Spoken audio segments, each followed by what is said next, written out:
Hello, welcome to my little trip down memory lane Q&A video today. So thanks very much for sending all your questions and comments in. They're much appreciated. I've been on my travels. I've been to Scotland on the new Suzuki GSXS 1000 GX for MCN. We've ridden the bike at the launch and now it's back in the UK, or it's going to be sold in dealers soon. We thought we'd get hold of one and do a bit of a deep dive into what makes it tick and answer all those questions which you can't answer at the launch in that sort of environment. So we did a long tour. We performance tested the bikes on a drag strip, dynoed it, weighed it, and really kind of got stuck into it. So that was a really interesting test on a bike that it's probably going to be one of the most talked about bikes of the year, actually, because sports tourers on stilts like this are becoming more and more popular. Bit of a kind of an alternative to a full-on adventure bike. They've got super bike performance, good handling, lots of room. So yeah, have a look at MCN at the end of January to see exactly what we thought. In the meantime, let's get stuck into the Q&As. And the first one is from Nate. Thank you very much for your question. Leaves a great video as always. Thank you very much. Been reading and watching your content for over a decade now. Oh, you deserve a medal. I'm doing my first track day on my 899 Panigale at Road America this August. I'm jealous. Actually, August. We probably missed the boat here, haven't we? But hopefully this will answer your question for the future. Really excited, but a bit nervous too, to be honest. Do you have any tips or advice for my first time really exploring the limits of my own riding? I've been riding sports bikes, mainly 600s for about 15 years on and off, but always on the street and never fast enough that I'm really at the limits of the bike. I've been on track on 4 wheels and done some karting, but I've never done anything like this on 2 wheels. I'm also curious how you think the 899 holds up after almost 10 years later. I found a perfect low mileage one last year and it's my favourite bike I've owned. First Ducati as well. I heard you mention you raced an FZR 600 in one of your other videos. I somehow survived learning to ride a motorcycle in high school and an 88 FZR 600. It was in pretty rough shape when I got it and I ended up taking it apart and fixing things up during the winter after I bought it in 08. It was a fun project and a great bike. I'm sure I was cool when I rode to high school on it. Definitely. Appreciate your videos. Take it easy. Thank you very much. Well, you've obviously done your first track day now, probably. Hope it all went okay. But my advice for first day track day riders kind of really starts with a state of mind more than the actual riding. It's all about being well prepared and giving yourself lots of time before you even turn up on track. And I think that's half the battle. If you can be prepared and you're calm, you're good to go from there. So, you know, that preparation starts really from looking after your bike before the track day, whether it's the weekend before or the night before, as long as it's not on the morning before. You clean your bike, adjust the chain, clean the chain, make sure the pads are good. I mean, you don't need a race bike to go on the track. You don't need racing pads. You don't need any of these things. You just want to be able to get around safely. So just make sure that all the equipment on your bike is in good condition. But tyres are an interesting one. Correct tyre choice is crucial. You can use any kinds of tyres you want as long as they're in good condition, and that's no problem. Anything from sports touring tyres to racing slicks. But at a track day where you want to have fun and just spend time worrying about your riding and the bike, you don't want to be worrying about tyres. So I would kind of advise against really sticky racing tyres because they need tyre warmers, they need paddock stands, they need power to power the warmers, either a generator or mains. You need to choose the correct compound because if the compound doesn't tally up with the track temperature, you're going to wear the tyres out prematurely or not have the grip. And to be honest, most racing slicks in race compound, most people can't get the best out of them anyway. You know, even tyre companies, when they describe their range, you know, they even for a club racer, they don't recommend their full-on racing tyres. They recommend kind of one rung below. So good sports tyres, good fast road tyres, good road compound track days tyres are the ones to go for. When you get to the track, get there in plenty of time, so you've got time to unpack your bike, set up, go and sign on, go and get noise tested, whatever you need to do for your particular track day, just so everything is nice and calm. And your tyre pressures as well before you go out as well, because you need to put track pressures in. So by the time you go out on the track, you're prepared, you're calm, and then after that is just take it easy and just let it come to you. You know, if someone said, I'll give you $1 million not to crash in this next session, you definitely wouldn't crash, because you'd want that $1 million. You know, the times when accidents happen is when, you know, our egos get the better of us, or we rush, or we get carried away, get giddy. You know, that's when the accidents happen, because, you know, bikes don't crash themselves, do they? But that aside, I think instruction is a really good thing to have for track riding. You know, whether you go searching for it online, or in magazines or books or newspapers, or at the track. I mean, you know, I do a bit of instructing myself just from the pits, and I talk to riders and give them advice on body position and throttle and braking and all the rest of it. And they can take massive chunks of seconds out of their lap time just by doing the right thing at the right time on the bike. And you don't need to throw money at exhaust and suspension and everything to go faster. You need to tune yourself. So that would be my advice for the track days. In terms of the 899 Ducati, well, even by today's standards, it's really good. It's probably one of the best track bikes, really, because I suppose it's like a twin cylinder version of a GSX-R 750 that I love so much. Enough power to keep you interested, not too much to get you into trouble, really sweet handling. And the Ducati's, I mean, that bike is a V2 Panigale now, isn't it? And that's not really a lot different from the old 899, which isn't that much different from the 959.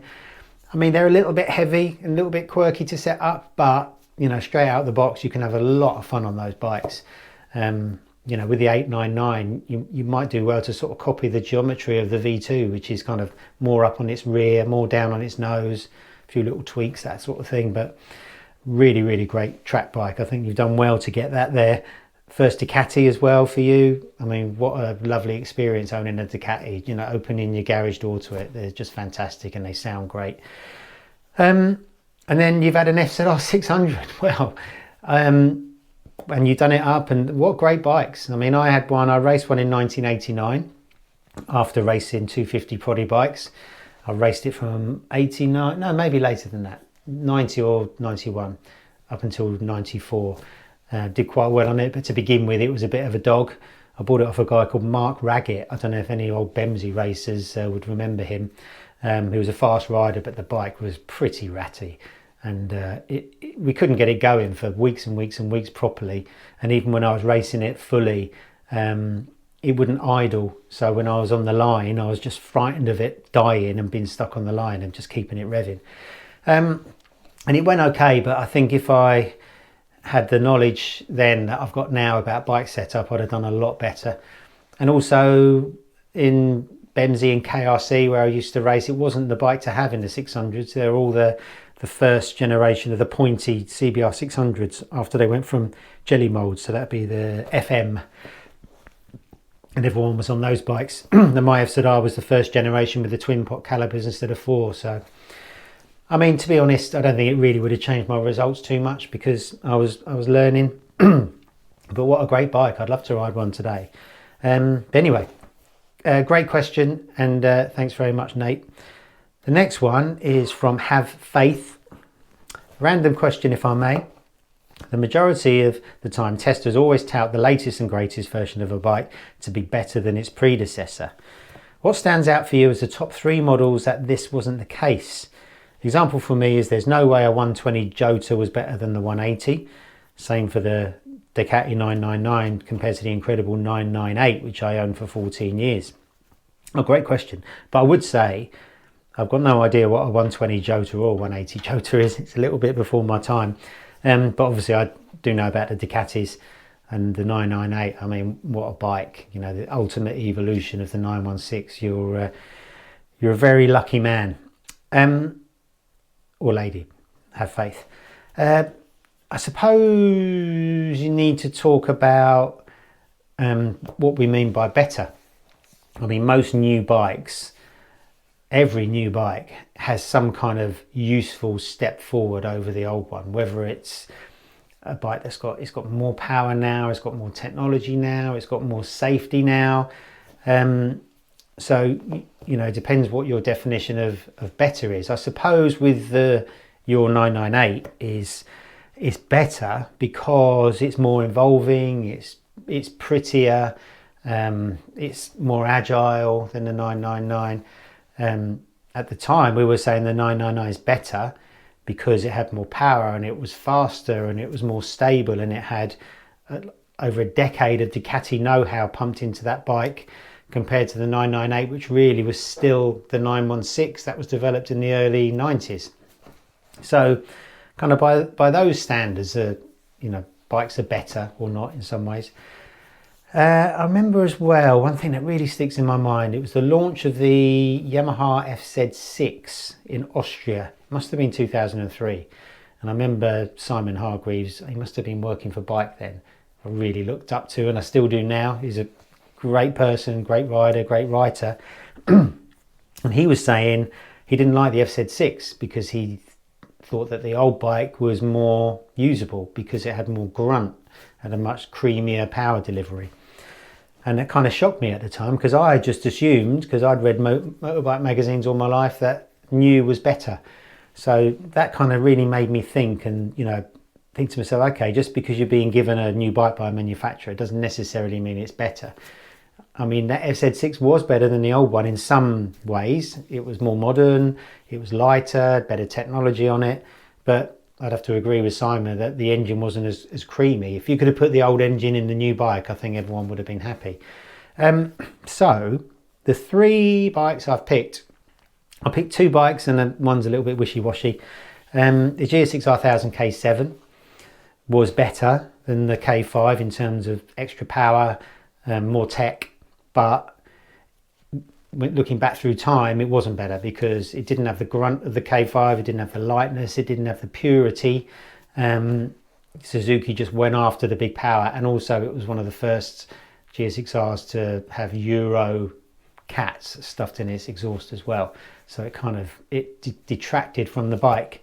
So I suppose you could say the K7 wasn't as good as the K5 as an overall kind of emotional riding experience.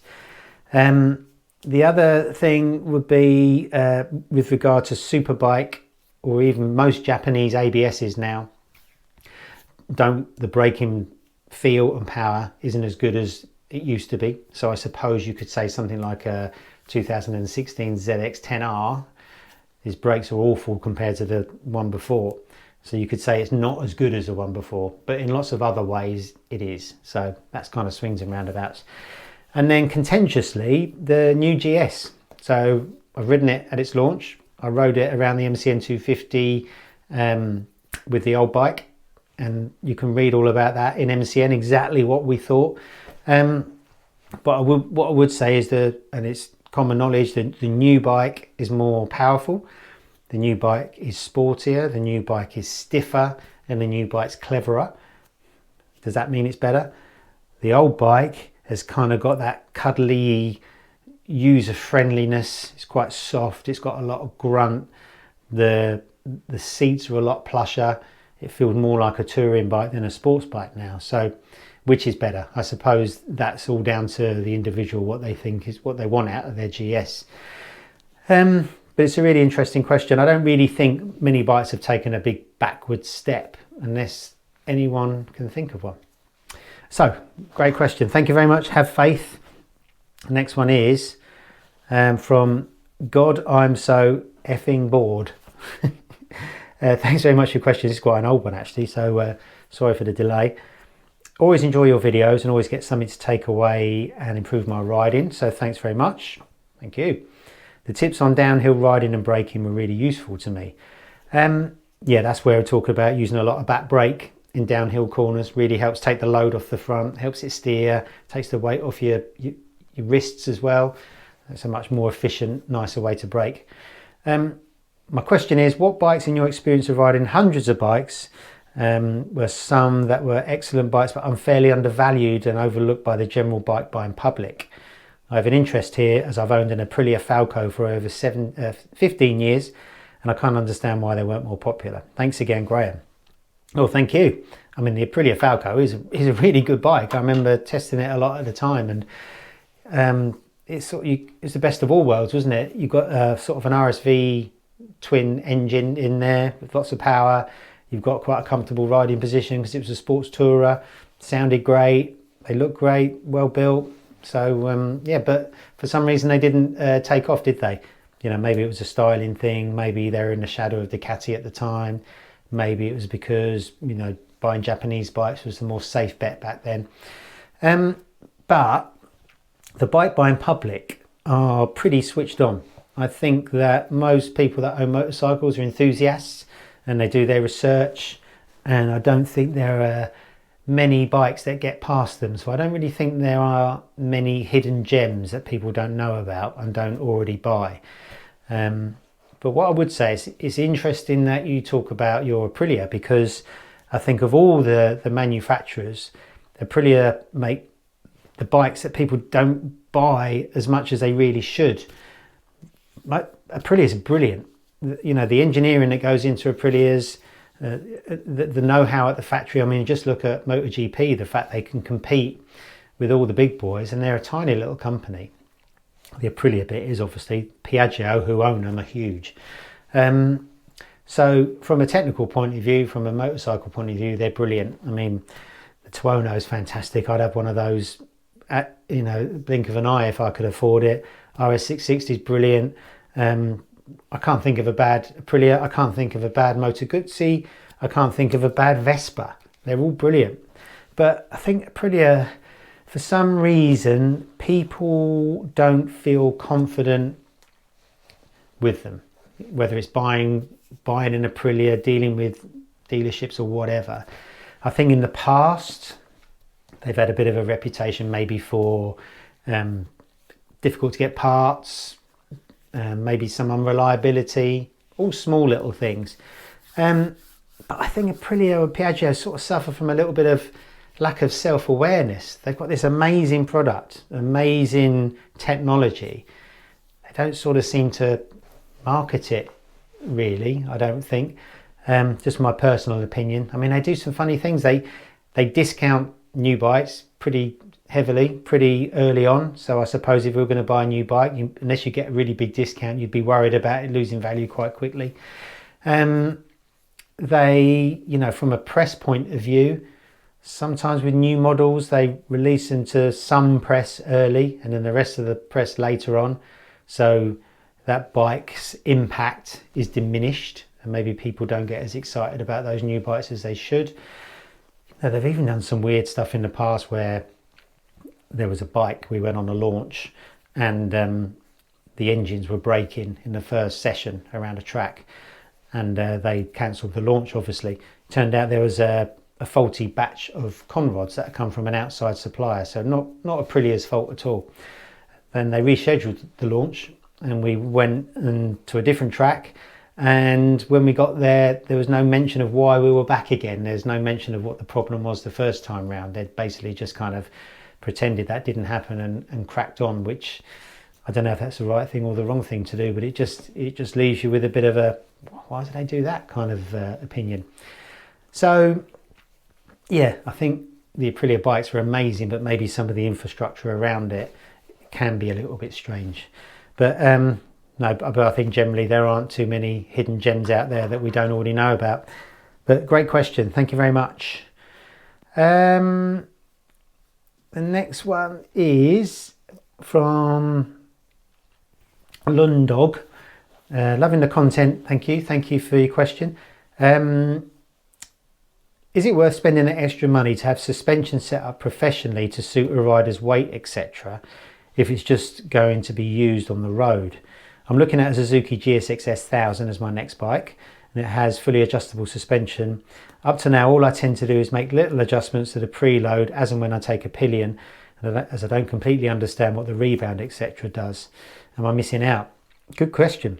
No, you're not missing out, and I think you're doing exactly the right thing by changing the preload when you've got extra load from a pillion or luggage. And really, with most modern new-ish bikes, you don't really need to touch the suspension. It's more or less there. But here's the thing. We've spoken about it before. Suspension on any road bike, especially something like a Suzuki GSX 6000, kind of built down to a price. So you don't really have the adjustment there to make massive changes anyway. The window is relatively small because no manufacturer wants you going completely the wrong way and messing up the handling and something bad happening. So, apart from a bit of fine tuning with the suspension, basically what you got is what you got, which is fine. You don't really need to mess with it. And then when it comes to suiting a rider's weight, the only way you can get suspension to suit a rider's weight is with the springs, by changing the rear shock spring or the fork springs. You can adjust other things around it to sort of give that impression that the bike feels stiffer. You can wind in more compression damping, which slows the suspension down to give it that stiffer feeling, although it's never actually stiffer, it's just slower. You can change the preload, which alters the ride height back and front. You can have a bike that feels more on its nose, more on its haunches, and more supportive, which gives the impression it's stiffer as well. But in terms of getting it set up professionally to suit your weight, there's nothing really you can do other than put aftermarket suspension on, which, if you can afford it, I'd absolutely recommend, because it makes a massive difference. You couldn't get standard suspension anywhere near what aftermarket suspension can do. It just completely changes the feel of the bike. It makes the bikes feel lighter because they steer better. The ride quality is more supple, there's more control, the clickers do more, everything's better quality. It's just amazing. And yeah, riders' weights, if you've got an 8 stone rider, an 18 stone rider, there's nothing you really can do with those settings as standard to make it suit those extremes. You've got to change the springs. So yeah, I don't think you're missing out. Change to, if you're buying a used bike, put all the suspension settings back to standard. Go in the manual and have a look. I'd recommend that. Put everything back to standard. If you need some subtle tweaks, if the bike's kind of bouncing around a little bit more, or if the ride quality is harsh and you want to soften it off, or you can play about with the damping. If you're carrying more or less load, you can put a little bit of preload on, but there's not an awful lot you can do. And normally standard settings are pretty much okay. I very rarely change settings on standard road bikes, on test bikes. The only times you'd ever really fiddle is when bikes have got electronic suspension, and it's very easy just to change everything with the press of a button. And generally, I normally run on quite a soft mode anyway, because you kind of want grip. Soft bikes are grippy bikes, and you want comfort on the road. So that's a really good question, but I think you're barking up the right tree as you are.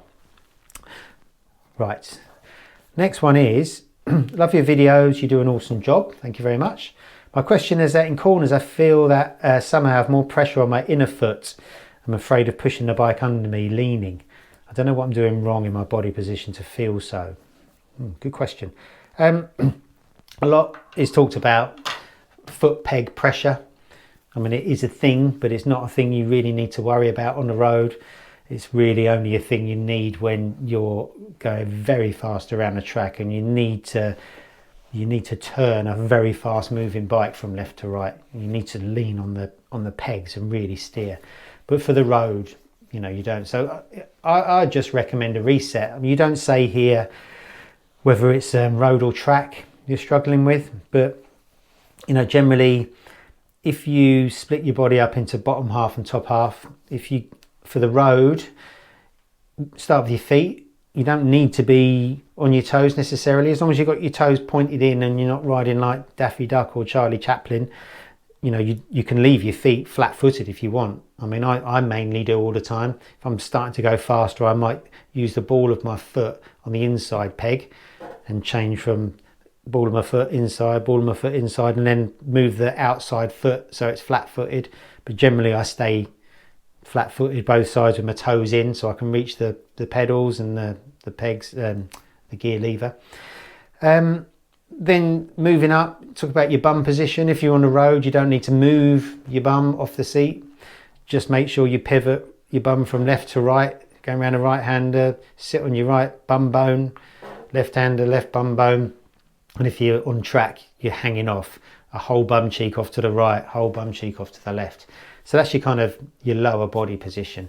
The most important bit is your top half, what you do with the top half. That really influences how smoothly you feel on the bike, how easy it is to steer. And generally it's about having a soft inside arm. So on the road, if you're going through a right hand corner, just bend your right elbow a little bit, and you get there by leaning forward. So lean forward a little bit, bend your inside elbow, look round the corner, and off you go. You kind of lean your shoulder into the corner as well while you're leaning on your right cheek, and then the same with the left. Lean forward, get a bit of flex in your left elbow around the corner like this, and it's very subtle. I'm doing this on my chair, but actually on the bike it's really, really subtle. You can hardly see it on the road. And then for the track, that's just exaggerated. So you're going through a left-hander, you're putting your left elbow right out, and you've got your right arm straight, and then the same for the opposite. So get those fundamentals back in place really, and you know, your kind of feet do what they do. You don't have to put any pressure on the foot pegs going through corners on the road at road speeds. But yeah, definitely track speeds. But yeah, let me know how you get on, because I think if you concentrate more on the top half of your body and where your head is, and make sure your inside arm's not straight, I think you'll start to feel a lot more comfortable. Thanks very much for your question. This one is from Dr. Doolittle. Hello, mate. Brilliant. Yet again, Michael, we're all privileged for your input.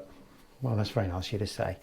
One thing I've never had confirmed is a Honda ever using DCT whilst racing. Thank you for your question. The DCT is dual clutch transmission, isn't it?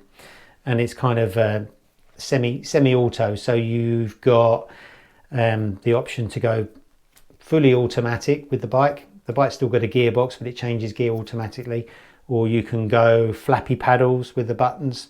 Hasn't got a clutch lever, hasn't got gear lever. Very convenient, very nice to ride as a touring bike.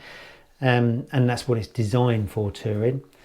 As for racing, I think that system would be a little bit overcomplicated for racing. I mean, even on a road bike, it's the last DCT bike I rode, an NT1100 on mountain roads at its launch in Barcelona a few years ago.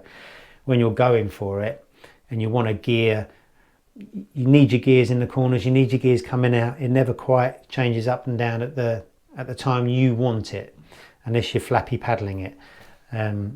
It's all a little bit slushy and slow for really sporty riding, but that's on those applications. It's about spirited sports touring riding anyway, so I'm not criticising it. But for the track, I don't think it would really keep up with what the rider needs. I think now that you've got, you know, on any level bike, you've got quick shifters, you've got auto blippers, you've got electronic engine braking control. So, you know, changing gear on a race bike is so slick and so easy. It's almost an automatic.